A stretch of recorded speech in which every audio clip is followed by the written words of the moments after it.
오늘 25년도 마지막 주일 예배네요. 시작한 지가 엊그제 같은데 벌써 1년이 다 갔습니다. 오늘 2부 예배 드리시는 여러분 모두에게 우리 하나님께서 주시는 놀라운 은혜가 함께 하시기를 축복합니다. 오늘 본문 말씀 요한복음 1장 14절 말씀 굉장히 익숙한 말씀이죠. 여기에 항상 1년 동안 걸려 있었는데 요한복음 1장 14절하고 여기 제목 뭐라고 써 있었어요? 예수로 충만하라. 눈치가 3단이네요. 예수로 충만하라 오늘 설교 제목입니다. 요한복음 1장 14절 말씀은 담임 목사님이 성탄절날 설교한 본문이기도 하죠. 그때 은혜의 많이 받으신 줄 압니다. 오늘도 이 본문 말씀을 가지고 말씀을 전하는데 또 하나님께서 주시는 또 은혜가 있으리라 그렇게 생각을 합니다. 이 말씀을 근거로 예수로 충만하자고 우리 교회 표를 정했었는데 예수님은 모든 일에 충만하다. 오늘 본문 말씀은 하나님의 영광이 충만하고 하나님의 은혜가 충만하고 진리가 충만한 분으로 그렇게 말씀하십니다. 예수님이 누구시기에 그렇게 충만하신 분인가? 오늘 은혜와 진리뿐만 아니라 모든 좋은 곳에 충만하신 분이죠. 그분이 도대체 누구시길래 그렇게 충만하신 분인가? 오늘 예수님에 대해서 이렇게 소개합니다. 말씀이 육신이 되어 우리 가운데 거하심에, 말씀이 육신이 되어서 우리 가운데 거하시니 그 영광을 보니 독생자의 영광이요 은혜와 진리가 충만하더라. 그렇게 기록이 되어 있습니다. 이 말씀은 요한복음 1장 1절의 말씀을 받게 되죠. 요한복음 1장 1절 말씀, 태초에 말씀이 계시니라. 이 말씀이 하나님과 함께 계셨으니 이 말씀은 곧 하나님이시니라. 매우 대단히 중요한 말씀입니다. 우리 말씀 한번 같이 읽어볼까요? 같이 시작. 태초에 말씀이 계시니라. 이 말씀이 하나님과 함께 계셨으니 이 말씀은 곧 하나님이시니라. 말씀이라는 단어가 3번 나오죠. 태초에 말씀이 계시니라. 이 말씀이 하나님과 함께 계시니 이 말씀이 곧 하나님이시니라. 말씀이라는 단어의 어원은 마라다에서 나온 말입니다. 로고스라는 헬라어 단어인데요. 마라다는 말에서 파생이 되었는데 이것이 발전돼서 사유하다, 사유, 진리, 이성, 특별히 이성으로 번역을 하고 모든 철학적 사고의 토대가 되는, 중심이 되는 그 말로 굉장히 중요하게 기록이 쓰여집니다. 그런데 오늘 요한복음에서는 이 말씀이 또 새롭게 쓰여집니다. 더 중요하게 예수님의 인격을 나타내는 말로 기록이 됩니다. 로고스는 예수 그리스도의 인격으로, 그래서 예수 그리스도의 인격이신 말씀이 태초부터, 언제부터 계셨느냐? 태초부터 계셨다. 여기 요한복음 1장 1절에 쓰여진 태초라는 말은 창세기 1장 1절에 태초에 하나님이 천지를 창조하시니라 하는 태초의 말과는 다른 뜻입니다.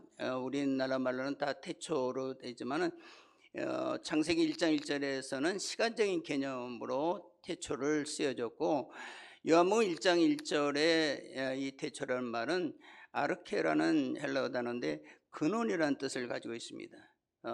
근원이라. 본질. 예수님은 창세 이전 우주의 근원이 되시는 분이시다라는 의미이죠. 모든 만물의 근원이 되시는 분이십니다. 이 말씀이 하나님과 함께 계셨으니, 하나님과 함께 계시니, 말씀이 하나님과 함께 계셨다.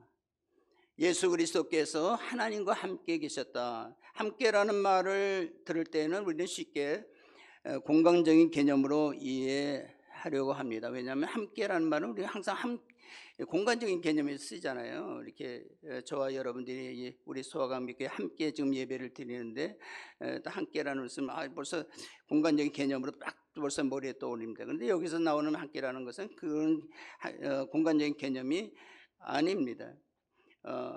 여기 함께라는 말은 아주 밀접하게 역동적으로 연결되어 있다는 그런 의미를 가지고 있습니다. 수소와 산소가 아주 유기적으로 밀접하게 연결되어서 물이라는 하나의 물체가 만들어지지 않습니까?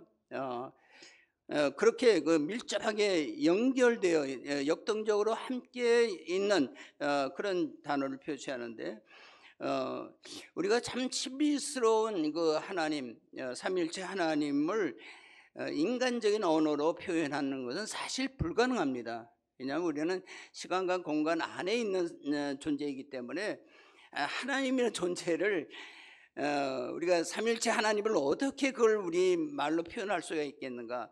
사실 표현할 수가 없습니다. 인간의 말로 좀 이해하기 쉽게 설명을 할 수가 있지만은 사실 설명하기는 불가능하다. 그런데 우리가 하나님의 말씀을 깊이 말씀을 듣고 말씀을 읽고 묵상하다 보면은 삼위일체 하나님이 이런 것이구나. 하나님은 한 분이신데 그 하는 위치에 따라서 성부 하나님, 성자 하나님, 성령 하나님으로 불리우는구나. 그러나 그것은 세 분 하나님이 아니라 한 하나님이시다 하는 것을 자연스럽게 이해하게 되죠. 여러분 모두가 우리가 하나님 말씀을, 이 삼위일체 하나님을 믿음의 눈으로 볼 수 있는 여러분이 될 수 있기를 축복합니다. 굉장히 중요한 말씀입니다. 삼위일체 하나님이라는 것은. 그리고 이제 요한복음 1장 1절 마지막 부분에서는 뭐라고 말씀합니까? 이 말씀은 곧 하나님이시니라. 예수 그리스도가 하나님이심을 요한복음 1장 1절에서 선포하고 있습니다. 창세기 1장 1절도 굉장히 중요한 말씀이죠. 우리가 이 우주 만물이 어떻게 생겨났다 하는 것을 창세기 1장 1절 한 절로 다 표현하고 있습니다. 어떻게 생겨났습니까? 하나님이 창조하시니라. 끝. 그거 뭐 설명하고 자시고 할 것이 없어요. 사람들은 우주의 근원을 밝히기 위해서 수십 년, 수백 년 계속 연구를 하고 있습니다. 그러나 제가 여러분들의 단언하겠는데 우주의 근원은 알 수가 없습니다. 앞으로 100년, 1000년을 과학적으로 연구를 해도 알 수가 없습니다. 왜 그렇습니까? 우리 인간은 시간과 공간 안에 지금 존재하기 때문에 시간 전에 있던 우주 전에 있던 그 세계에 대해서 알 수가 없고, 하나님이 천지를 창조하신 그 후에, 하나님이 천지를 창조하셨다 그 이후부터 우리가 알 수가 있는 것이죠. 우리가 과학을 통해서 진화를 연구하지만 과학은 진화는 계속 인간이 발전하지 않습니까? 동물도 발전하지, 새로 변이된 종물이 많이 생겨나지 않습니까? 그 모든 것도 하나님의 창조 사역의 일부다. 이렇게 여러분들이 이해하시면 됩니다. 우리가 창세기 1장 1절로부터 아주 중요한 하나님의 선언이 있었는데 요한복음 1장 1절도 똑같은 의미로서 굉장히 중요한 의미를 가지고 있는 굉장히 중요한 구절이죠. 예수 그리스도가 모든 인류 역사상 가장 중요한 중심되는 분이다 하는 것을, 예수님이 누구시고 왜 이 세상에 오셨고 왜 구원자인가, 왜 세계의 중심이 예수 그리스도인가 하는 것을 요한복음 1장 1절은 우리에게 밝혀주고 있다는 것입니다. 예수님은 누구십니까? 하나님과 함께 계셨던 분인데 그분이 바로 하나님이시다. 예수 그리스도는 이 세상에 오셨지만은 하나님으로 계십니다. 완전한 하나님이시고 완전한 인간으로 이 세상에 오셨습니다. 성경은 우리를 예수 그리스도에게로 인도하는 하나님의 말씀입니다. 성경의 가장 키는 무엇인가? 예수 그리스도이십니다. 예수 그리스도가 누구신가를 우리에게 가르쳐주기 위해서 성경이 기록됐다. 여러분 성경의 말씀을 읽는다 해도 틀린 말이 아닙니다. 구약은 오실 예수님에 대한 기록이고 신약은 오신 예수님에 대한 기록이다. 세계의 역사도 지금 여러분 어떻게 기록이 됐습니까? 예수님을 중심으로 해서 예수님이 오시기 전 역사를 BC로 기록을 하고 있지 않습니까? Before Christ에서 예수님 오시기 전에 기록을 이제 우리는 단기로, 우리나라 말로는 단기로 이렇게 표시하고 우리 서기 예수님께서 오신 후 AD로 표시하죠. 안노 도미니라고 라틴어입니다. 라틴어의 약자로서 AD로 표시하는데 주후 지금 주 몇 년이에요? 2025년. 예수님이 오신 후 2025년이 됐. 세계 우리 그리스도인들만 쓰는 달력이 아닙니다. 세계가 모든 사람이 쓰는 달력이 예수님이 중심이 돼서 세계의 역사가 기록이 되어 있다는 것입니다.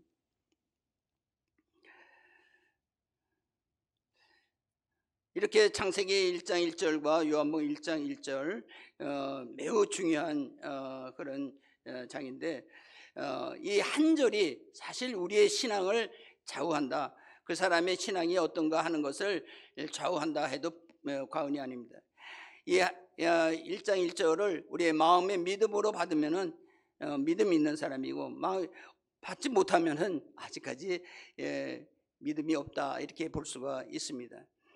요한복음은 이 1장 1절을 뒷받침하는 절입니다.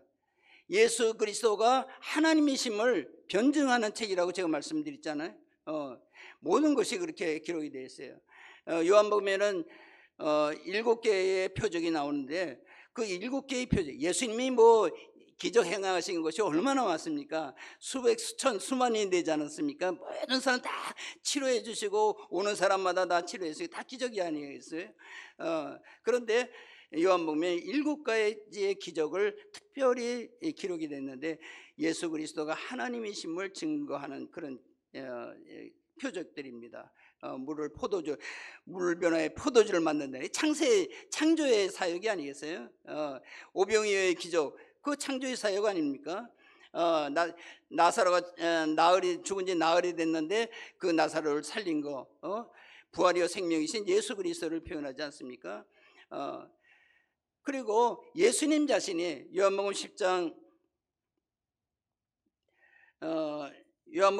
30절 말씀해 보면은 예수님께서 직접 자기 자신을 이렇게 나와 하나님은 무엇이라고요? 하나라고. 나와 하나님 하나. 이런 말을 누가 합니까? 어떤 사람이 그거 할 수 있어요? 하나님이시니까 하는 거예요. 나와 하나님은 하나이다. 그래. 빌립이 예수님께 물어보세요. 좀 우리 하나님 좀 믿고 좀 신앙생활 했으면 참 좋겠습니다. 이렇게 할 때 예수님께서 뭐라고 말씀하세요? 한번 우리 찾아볼까요? 요한복음 14장 9절 말씀 한번 같이 한번 읽어보겠습니다. 시작. 빌립아, 내가 이렇게 오래 너희와 함께 있으되 네가 나를 알지 못하느냐? 나를 본 자는 아버지를 보았거늘 어찌하여 아버지를 보이라 하느냐? 나를 본 자는 누구를 보았다고요? 하나님과 예수님을 동일시에 한 것입니다. 예수님 자신이 나를 본 자는 아버지, 내가 바로 하나님이다 하는 것을 말씀하시는 것입니다. 요한복음 마지막에 20장 28절에 도마의 고백이 나오죠. 여러분 너무 잘 아시는 말씀입니다. 부활하신 주님이 그들의 앞에 나타났을 때에 도마 믿지 않고 있다. 아이고 뭐 어떻게 사람이 부활할 수가 있느냐? 너희들이 헛것을 보았다. 그렇게 할 때 아니 우리가 다 봤어. 이렇게. 그런데 나중에 예수님께서 도마에게 친히 오시잖아요. 오셔가지고서 다른 제자들도 있고 도마가 더 있을 때 도마를 불러가지고서 도마 일로 오라라. 네가 와서 내 손에 못자국을 보고 내 발에 못자국을 보고 내 허리에 창자국을 만져봐라. 그리고 믿음 없는 자가 되지 말고 믿는 자가 되라. 예수님께서 말하잖아요. 도마가 예수님의 부활하신 그 몸을 보았을 때 뭐라고 고백을 합니까? 당신은 나의 주시며 나의 하나님이십니다. 히브리 사람들은 유일신 하나님을 믿는 것입니다. 세계에서 유일하게 유일신 하나님을 믿는 민족인데 다른 사람을 보고 하나님이라고 그러는 것은 상상할 수 없는 얘기예요. 그런데 토마가 그 예수님을 보고 당신은 나의 주님이시며 나의 하나님이십니다 고백을 하는 거예요. 획기적인 고백이 아닐 수가 없습니다. 요한복음은 이렇게 예수께서 하나님이심을 고백한 변증하는 아주 중요한 책이고 어떻게 보면 성경의 가장 핵심되는 우리가 사복음은 예수님에 대한 행적에 대한 기록인데 특별히 요한복음은 정말 예수님을 하나님으로 증명하는 아주 중요한 우리가 신앙생활할 때 이 요한복음을 가까이 하고 요한복음을 깊이 묵상해야 될 이유가 여기에 있습니다. 여러분 모두가 도마의 고백이 여러분들의 고백이 되시기를 축복합니다. 당신은 나의 주시며 한번 우리 한번 따라서 해볼까요? 당신은 나의 주시며 예수님은 나의 주시며 예수님은 나의 주님이시며 나의 하나님이시니이다. 예수님은 하나님이시니 하나님이시기에 하나님의 영광을 그대로 가지고 계신 분이에요. 예수님을 통해서 하나님의 영광을 볼 수가 있는 것입니다. 예수님을 통해서 하나님의 사랑과 은혜가 얼마나 큰지를 우리가 깨달을 수가 있습니다. 하나님의 풍성한 은혜가 얼마나 큰지를 오병이어를 통해서 얼마나 풍성함을 누립니까? 풍성함을 누릴 수가 있습니다. 놀라운 것은 예수님의 충만을 우리도 누릴 수 있고 누려야 한다는 것입니다.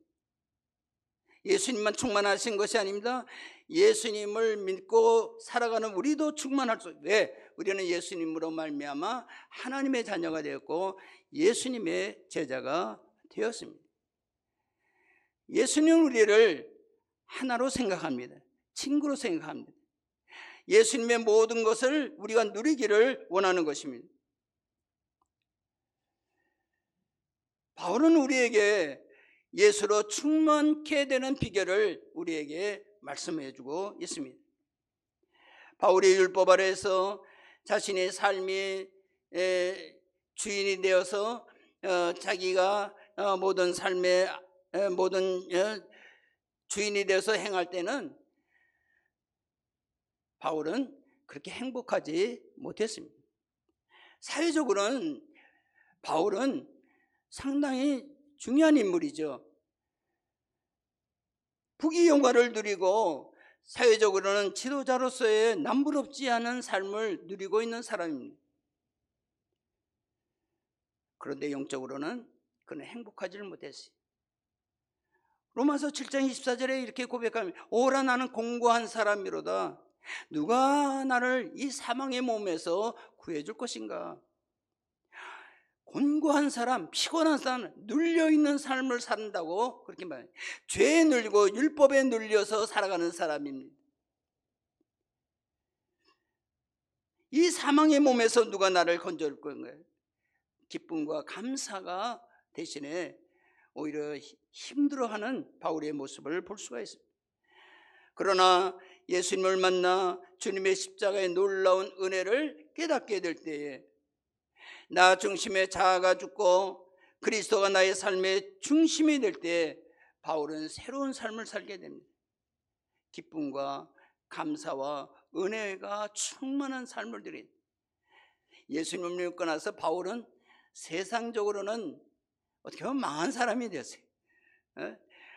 모든 권자에서 다 직책에서 물러가게 되었죠. 모든 부귀영화를 누리는데 다 배제가 되었죠. 오히려 먹고 살기가 힘들고 때로는 감옥에 가고 때로는 매맞기도 하고 그런데 오히려 영적으로는 늘 감사가 넘치고 기쁨이 넘치는 삶을 살게 되었다는 것입니다.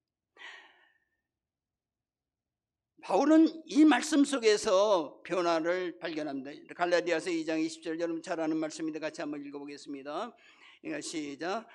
내가 그리스도와 함께 십자가에 못 박혔나니 그런즉 이제는 내가 사는 것이 아니요 오직 내 안에 그리스도께서 사시는 것이라.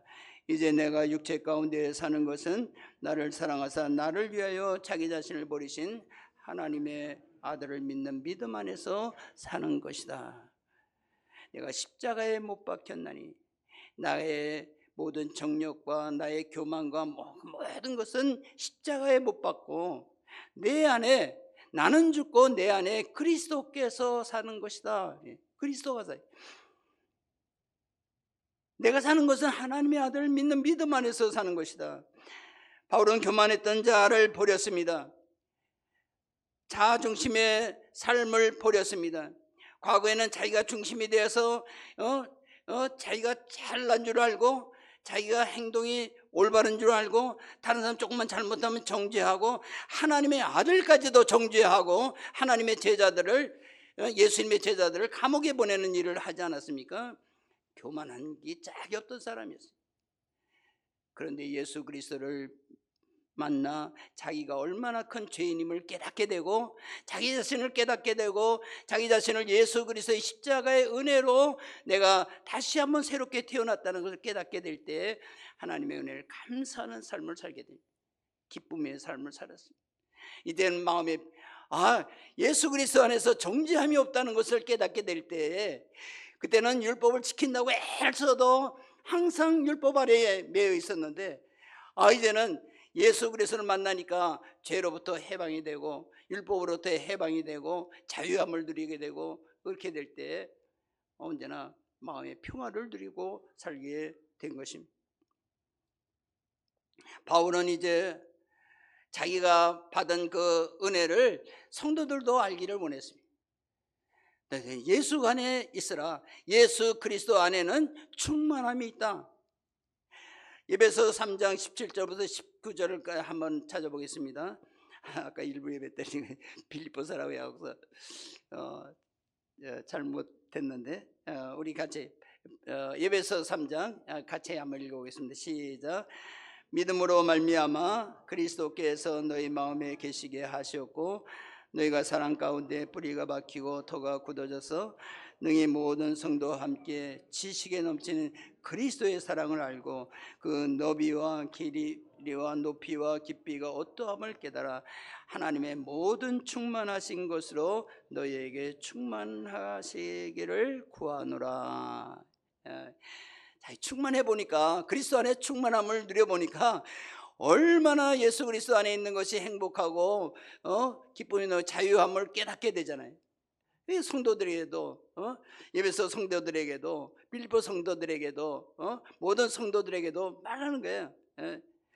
믿음으로 말미암아 그리스도께서 너의 마음에 계시게 하셨고, 여러분들 마음에 예수 그리스도 계시죠? 귀퉁이에 있습니까? 중심에 있습니까? 귀퉁이에 계십니까? 내가 주인 노릇을 하고 있습니까? 그러면 안 되잖아요. 마음에 계셔도 예수님을 중심에 모셔야 돼. 주인으로 모셔야 되잖아요. 예수님의 말씀을 따라가야 하잖아요. 내 뜻보다 주님의 말씀을 따라야 돼. 많은 사람들이 교회 다니면서도 주님을 알긴 알고 마음에 두긴 하는데 계시는지 안 계시는지 잘 모르게 그렇게 계시는 분이 얼마나 많지. 여러분 안에 그리스도의 충만함을 충만하게 느끼시기를 축복합니다. 충만해. 그리스도가 주인. 사람들은 행복하기를 소망하죠. 다 행복하기를 바라죠. 불행하기를 원해요. 행복하기를 원하잖아요. 복받기를 원하잖아요. 행복하려고 하면은 마음이 충만해야 됩니다. 충만해야 돼. 충만 안 돼서 이제 복이 오잖아요. 근데 사람이 충만하기를 위해 사람들은 재물을 모으고 높은 군자에 앉고 그냥 많은 사람들을 사귀고 하여튼 인간적으로 하여튼 뭔가 많이 가지려고 애를 씁니다. 그런데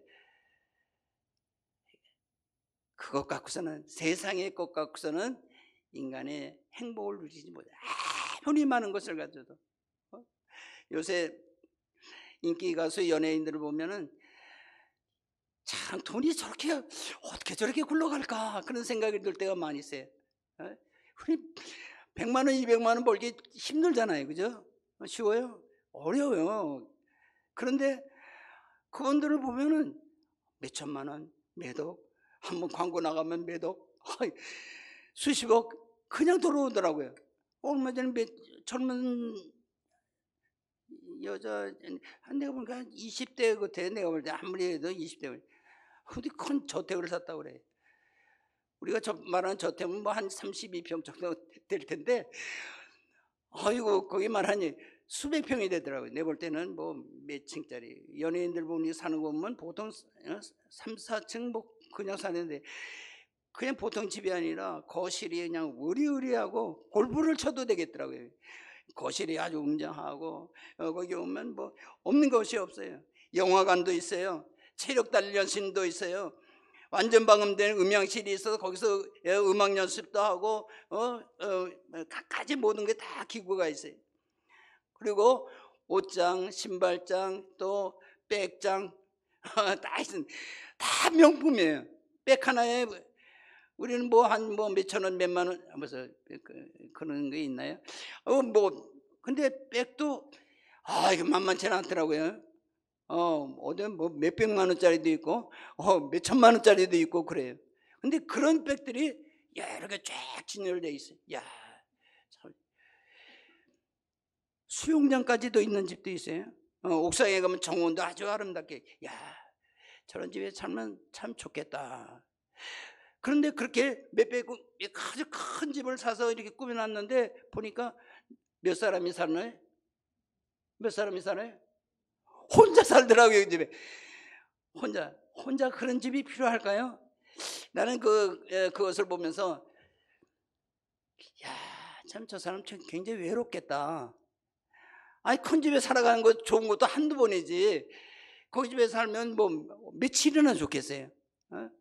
그 집 관리에도 얼마나 힘들고. 그런 것을 보면서 나는 행복해 보이지를 않더라고요, 그 사람이. 불쌍한 면도 있다. 성경에 보면 솔로몬은 우리가 생각하는 부자보다도 수십 배, 수백 배, 수천 배 부자예요. 세계에서 최고의 부자였으니까. 금은 모아가 뭐 얼마든지 뭐 쌓을 곳이 엄청나잖아요. 그런데 솔로몬이 모든 것을, 인생을 경험하고 부를 누리고 먹을 것